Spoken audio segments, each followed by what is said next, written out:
आज की साखी शुरू करने से पहले आज की शिक्षा है, परमात्मा सारे संसार का मूल है, हर एक युग में मौजूद है।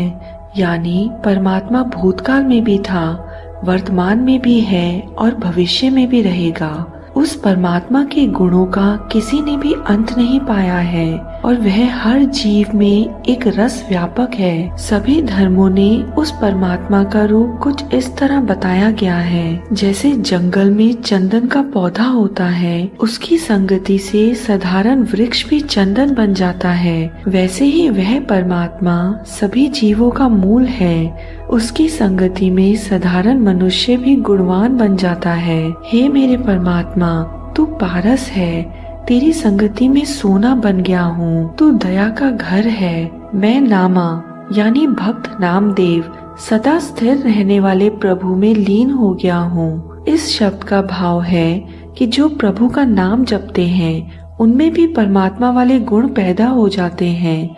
जिस प्रकार पारस के रगड़ने से लोहा भी सोना बन जाता है। गुरु तेग बहादुर पर गोली किसने चलाई, यह देखने के लिए हमारा चैनल सब्सक्राइब करें और नोटिफिकेशन पाने के लिए बेल आइकन दबाना न भूलिएगा। गुरु नानक देव जी और भाई मर्दाना सैदपुर यात्रा करते हुए दक्षिण की ओर निकले। गांव दर गांव होते हुए वह एक ऐसे रास्ते पर पहुंचे जहां पर एक सराय बनी हुई थी। सराय के एक तरफ मस्जिद थी तो दूसरी तरफ मंदिर था। सराय के अंदर बहुत सारे कमरे थे और एक कुआं था जो ऐसा लगता था मानो उसे छिपाया गया हो। जैसे ही भाई मर्दाना और गुरुजी ने सराय के अंदर कदम रखा, अंदर से दो नौकर हाथ जोड़कर सामने आ गए।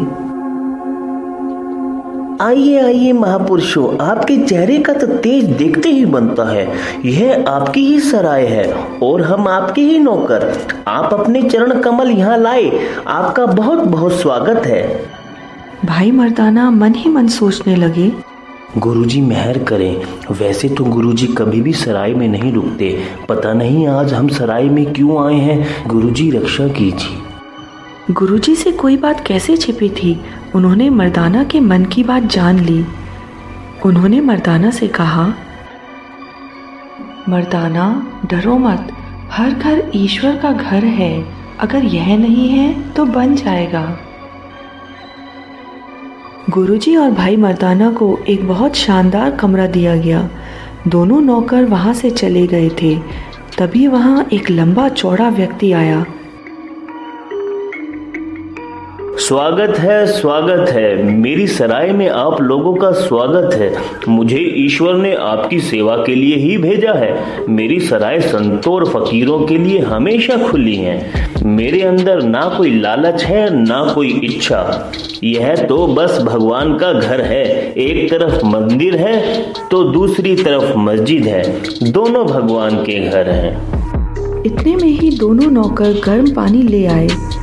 हम आपके चरण साफ कर देते हैं। गुरुजी बोले, मुझे यह पसंद नहीं है कि मेरे कोई पांव धोए, मैं ऐसे ही आराम में हूँ। गुरुजी ने सराय के मालिक से पूछा, श्रीमान आपका नाम क्या है?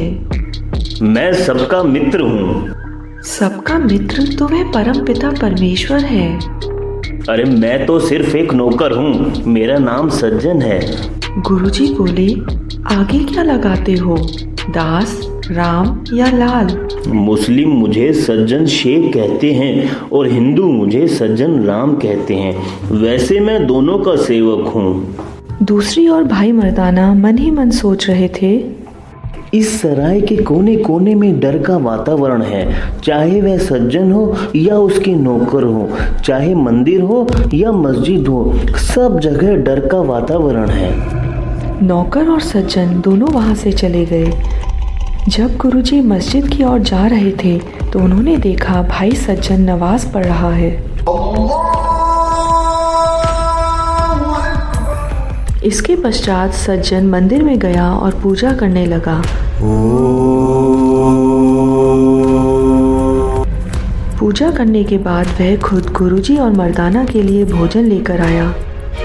महापुरुषों, भोजन कर लीजिए। गुरुजी बोले, हमारी भोजन करने की इच्छा नहीं है।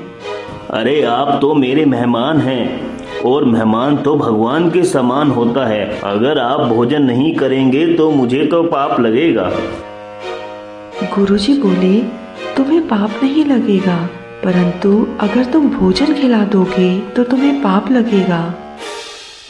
सज्जन बड़ी उत्सुकता से बोला, आप दोनों खाना क्यों नहीं खा रहे हैं? वहम मत लाओ अपने दिल में। मैं हिंदू हूँ। मस्जिद तो इसलिए बनवाई है क्योंकि यहाँ का शासक मुस्लिम है और हमें उसे खुश रखना पड़ता है। गुरुजी बोले, तुम्हें संतों की आज्ञा का पालन करना चाहिए। मर्दाना, क्या तुम्हें भूख लगी है? गुरुजी, वैसे तो मुझे अक्सर जल्दी भूख लग जाती है, परंतु जाने आज क्या है, मुझे बिल्कुल भी भूख नहीं है। पेट में तनिक भी जगह नहीं है। ठीक है, मुझे तो संतों की खुशी चाहिए। यह भोजन यहाँ से ले जाओ। क्या आप दूध पिएंगे? गुरुजी बोले, मेरा मन नहीं कर रहा। जाओ जाओ सज्जन, आराम करो।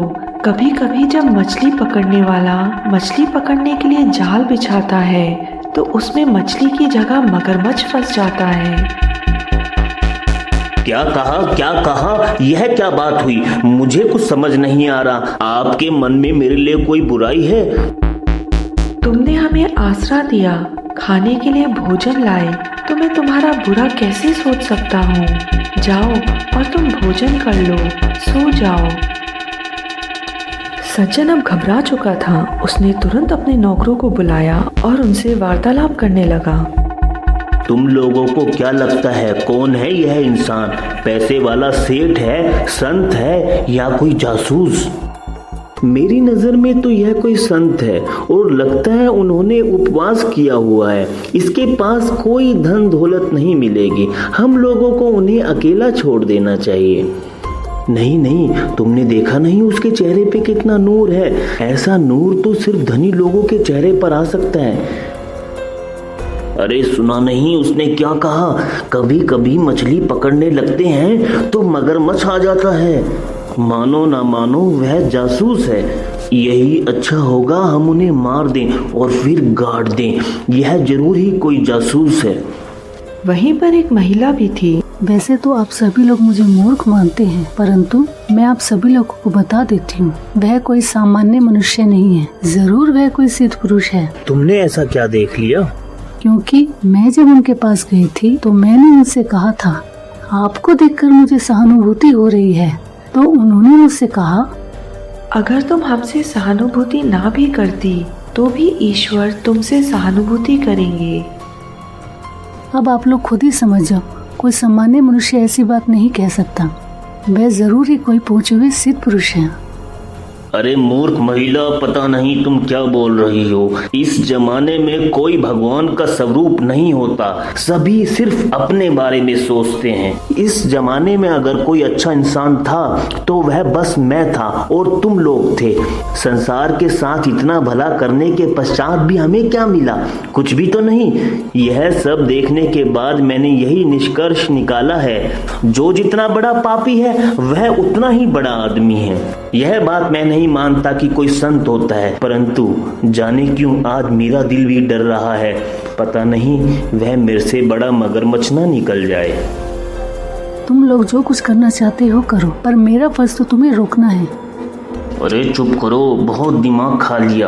आज रात हम दोनों का सारा धन लूट लेंगे।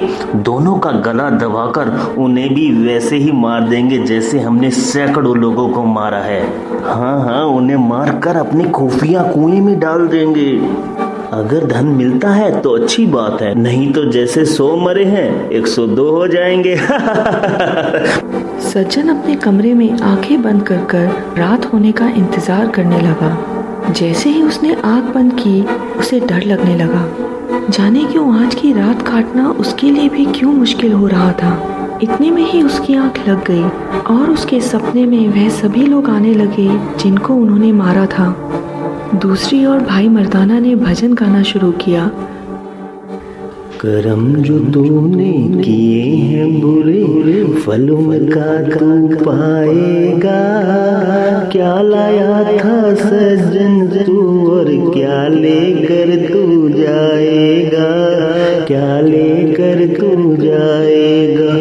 बहन का तूने भाई मारा, किसी की माँ का बेटा प्यारा, बच नहीं तू पाएगा। क्या लाया था सज्जन तू और क्या लेकर तू जाएगा, क्या लेकर तू जाएगा। नेकी की राह पर चलता था, बन गया क्यों हत्यारा। गुरु के चरणों में तू झुक जा, पाप करेंगे माफ तुम्हारा, पाप करेंगे माफ तुम्हारा। गुरु का नाम है सबसे प्यारा, नया जन्म दिलवाएगा। क्या लाया था सज्जन तू और क्या लेकर तू जाएगा, क्या लेकर तू जाएगा। इसके पश्चात सज्जन की आंखों में पश्चाताप के आंसू आ गए और उन्होंने सभी बुरे काम छोड़ दिए और गलत ढंग से कमाया हुआ पैसा गरीबों में बांट दिया।